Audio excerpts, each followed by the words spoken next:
If you have a loss of life, that is a true indication that something did go wrong. We want to understand why.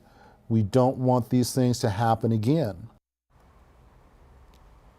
9 months after the death of San Antonio firefighter Scott Deem, we now know what went wrong.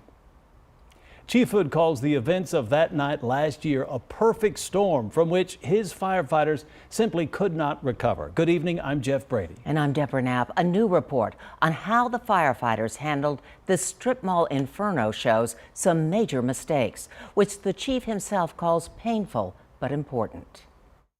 It's critical that we share these findings with the citizens. We wanted to make sure that there was nothing left out. Chief Hood said the findings of a peer review by the Houston Fire Department are painful, not only because San Antonio firefighters are reliving the night they lost one of their own, but also because of the mistakes made that led to his death. The first happened when firefighters arrived on the scene.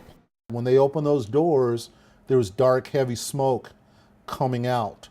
So once that happened, chances of anybody surviving is going to be very slim. Firefighters should have realized no one could be alive and should not have gone into the building. But they treated the fire at the Northwest Strip Center like they would a small residential one. A residential mindset in a commercial fire can cause problems. And so that was one of the things that was identified in this report. They went in without a hose line, and they went in without a tag line. A tag line would be like a rescue line. In the large commercial space filled with smoke, the firefighters had no line to find their way out. They also found improper ventilation. Once the back door was open, there was a choke point. We didn't take in consideration the factors of weather early on into the incident. We had wind gusts up to 24 miles an hour, which made that ventilation ineffective for us. Another cause for death, the firefighters were sent in to search for victims, but Brad Phipps did not follow the assignment. In firefighter terms, he freelanced. One of those firefighters went away from the task of searching and went in and pulled ceiling. But when you pull ceiling down, sometimes it can cause a catastrophic event because I'm dropping the fire down on me. And so that's kind of what happened in this situation. Nobody on this fire ground is a villain. No one should be demonized on this fire department. The villain is sitting in jail.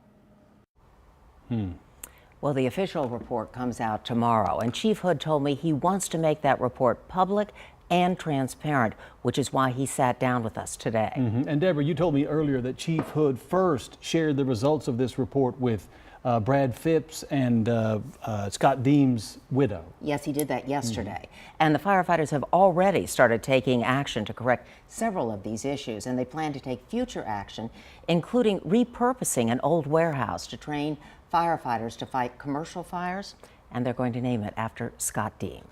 Very appropriate. Yeah. Thank you, Deborah. Well, as the chief said, the man accused of sparking the Ingram Square fire is still in the Bexar County Jail tonight. This man, Edmund Johnson, is charged with murder and 4 counts of arson.